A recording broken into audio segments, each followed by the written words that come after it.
Hey, salut à tous, on se rejoint aujourd'hui pour une nouvelle vidéo de test avec aujourd'hui la dernière tablette de chez Redmi, la Redmi Pad Pro. Vous avez pu voir le déballage, pour ceux qui veulent voir le déballage, le tarif, etc. Allez voir, c'est la vidéo juste avant sur cette Redmi Pad. Donc là on arrive au test. Donc c'est une tablette qui vient de sortir, elle est sortie en France aussi, donc elle coûte je crois 299 €, un peu moins cher de chez Trading, mais vous le savez, les produits chez Trading c'est les produits de Chine, du coup il n'y aura pas le français dedans. Donc je vous fais un test. Après, libre à vous de faire ce que vous voulez avec. Allez, on commence directement de suite. Donc, déjà, un petit pouce bleu, un petit commentaire, un petit ce que tu veux, un j'aime, voilà, je lis tous les commentaires. Si tu fais un petit don sur Tipeee directement avec le bouton YouTube, sur le bouton Rochen sur YouTube, tu auras les vidéos en avance. Et Dieu sait qu'en ce moment, j'en ai fait pas mal. Allez, donc du coup, on commence par les caractéristiques et le design. 280 de long sur 180,9 de haut sur 7,5 mm d'épaisseur, ce qui est plutôt très fin. La tablette pèse 571 grammes et 87% ce que prend l'écran par rapport à la surface totale du téléphone. On a des bandes noires quand même qui sont assez présentes. C'est une tablette qui n'est pas une tablette entrée de gamme, on va dire c'est une tablette milieu de gamme.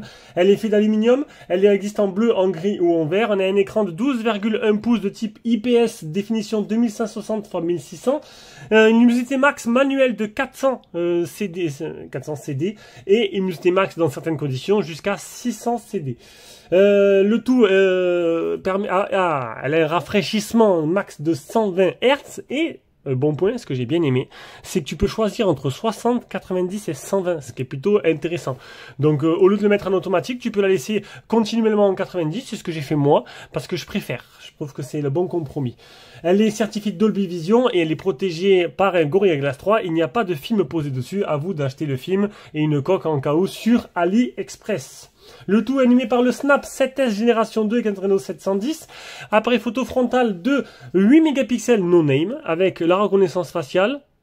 Voilà, qui marche. Bon là, je suis un peu derrière le téléphone, mais ça marche correctement. Elle a le Wi-Fi 6. Et dommage parce qu'on est à l'ère du Wi-Fi 7. Et le Bluetooth 5.2, pareil, on est à l'ère du Bluetooth 5.4. Donc là-dessus, j'aurais aimé peut-être avoir les dernières normes dessus, mais bon, tant pis. 10 000 mAh, c'est la batterie, recharge rapide, 33 watts. Alors on va voir un peu le reste de la tablette. Donc en dessous, on n'aura rien.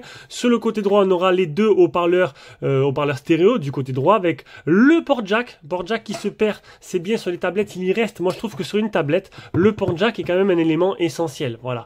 Le type C. Et côté droit, côté gauche, on aura le petit logo certifié Dolby Vision et Atmos. Ça, c'est plutôt pas mal. Donc, le son et l'image. Les deux haut-parleurs stéréo. Au-dessus, le bouton power en plus ici. Voilà. Et au-dessus, on aura le bouton volume plus moins. Et ici, on va l'ouvrir de suite. Car ça est assez rare pour être souligné. On aura une possibilité d'étendre la mémoire de stockage. Voilà. C'est assez rare, c'est très bien. Ça vous permet de prendre la configuration la plus petite pour la payer la moins chère et de rajouter une carte micro SD. Et honnêtement, c'est très rare. Vous pouvez le constater que dernièrement, ils ne mettent aucune possibilité de faire la mémoire de stockage, histoire que vous payiez bien plus cher votre produit. Donc, on a fini pour les caractéristiques et le design. Bien sûr, vous voulez les d'achat, vous cliquez dans la description de la vidéo. On passe directement à l'écran. L'écran, rien à dire, il est magnifique, il réagit très bien, un IPS, définition 2560 x 160, 2560 x 1600, je vous l'ai dit, une unité qui peut monter jusqu'à 600 dans certaines conditions, et surtout la possibilité de mettre 60, 90 ou 120 dans le rafraîchissement. Franchement, rien à dire, ils ont mis le paquet sur l'écran, enfin le paquet, c'est pas de la MOLED, mais ils ont mis un très bel écran IPS, et ça c'est plutôt pas mal. Sur la partie logicielle, on est sur de l'HyperOS. HyperOS, donc dernière mise à jour de ces Xiaomi. Donc bien sûr, c'est une version chinoise, il n'y a pas le français dedans. À vous de voir si vous l'utilisez en anglais. Voilà, bon, c'est une tablette, ça peut un peu moins perturber. Moi, ça me choque plus.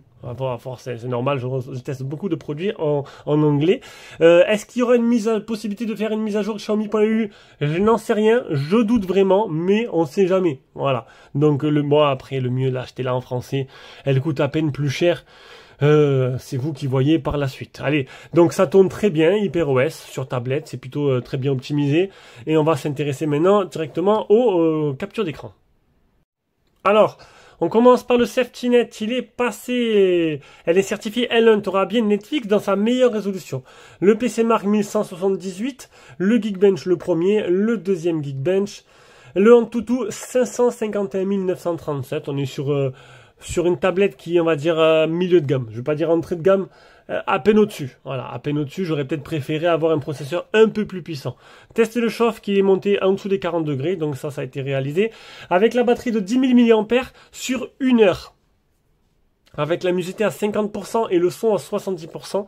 Alors j'ai commencé, j'avais 60% d'autonomie. 1 heure après, il me restait 52%. 8% utilisé en 1 heure, c'est plutôt dans la tranche basse de ce qu'on peut avoir. Bon, après, il y a 10 000 mAh de batterie, c'est plutôt pas mal quand même. On arrive maintenant aux options de la ROM. Donc, les gestures, les shortcuts, les gestures, donc capture d'écran 3 doigts, tu cliques sur le bouton volume, tu allumes la caméra quand elle est éteinte, etc., etc., ou le flash. L'enregistrement d'écran, les fenêtres flottantes. Alors, on va peut-être approcher un petit peu. Voilà, fenêtre flottante. L'extension de mémoire, donc 2, 4 ou 6 Go. Le mode entreprise. L'utilisation du stylo. Il y a un stylo qui est spécialement conçu pour la tablette, un stylo capacitif ou un clavier. Voilà, ça bien sûr ce sera en option. Rafraîchissement d'écran, donc je vous dis 60, 90 ou 120 ou par défaut, donc ça se fait automatique. Alors par défaut automatique, des fois c'est pas, il y a des fois on ressent des ralentissements. L'utiliser en 90 au pire, c'est plutôt très bien, c'est un bon compromis. Le couleur d'écran, vif, standard ou saturé. L'écran vous choisissez ou comme iPhone ou comme Android, donc avec tiroir d'application ou non. Navigation système gestures et boutons pour ceux qui sont allergiques aux gestures. Le double tap pour l'éteindre, le bout de tap pour l'allumer, histoire d'utiliser la reconnaissance faciale pour pas utiliser les boutons. La suite pour personnalisation, donc wallpaper, thème, icône et écriture. Donc ça, je l'ai déjà vu, on l'a déjà vu tout à l'heure. C'est, ben voilà, ça y est, on a fait le tour. On a fait le tour. Donc c'est une tablette qui n'a pas de GPS intégré. Comme toutes les tablettes, j'ai envie de te dire, il n'y a que les tablettes chinoises no-name premier prix qui ont des GPS. Ça, c'est bien dommage. On passe à la partie photo, donc un appareil photo no-name de 8 mégapixels et je viens de me rendre compte que je vous ai pas montré l'arrière de la tablette, sacrilège, voilà. Bon après c'est très simple, avec deux petits œilletons, donc le flash plus l'appareil photo, voilà. Un seul objectif, 8 mégapixels, alors juste avant j'avais fait la VivoPad 3 Pro qui a été fantastique en photo. Là, vous allez voir, elle se débrouille pas très mal. C'est pas le même niveau, mais c'est déjà, bon, on va pas se plaindre, c'est pas le même tarif non plus. Et puis, c'est pas la même marque, hein. Vivo, c'est du lourd. Document vidéo qui te permet de filmer jusqu'en, hop, hop, hop, on va trouver 720p, 1080p, c'est tout. 1080p, 30 fps. Bon, peut-être on aurait pu avoir du 60, c'est dommage que ça s'arrête à ça, en fait. Dommage. Donc, mode photo, mode nuit, mode courte vidéo. Voilà, très simple. Ça va à l'essentiel et pourquoi pas. Donc je vous mets toutes les photos et vidéos maintenant dans la description de la vidéo, à l'écran. Et je vous mets un lien dans la description de cette vidéo avec toutes les photos pour que vous les regardez vous-même sur votre écran. Vous les partagez en famille et tout, c'est fantastique.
Allez, on se rejoint pour faire un petit bilan sur la partie photo de ces Redmi Pad Pro.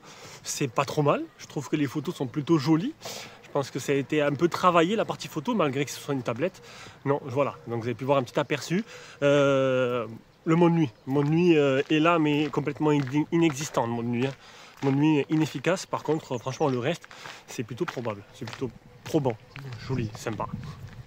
Allez, maintenant, on va écouter un peu les 4 haut-parleurs, ce que ça donne de certifié Dolby Atmos.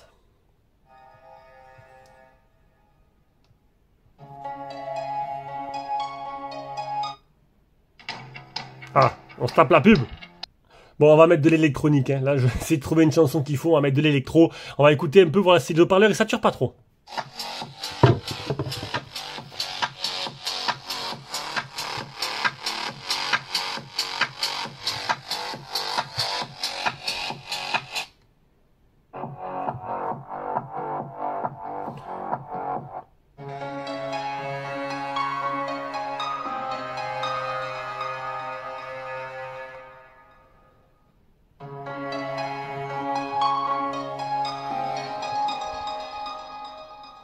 Bon, c'est pas trop mal. On arrive à la conclusion de ce test.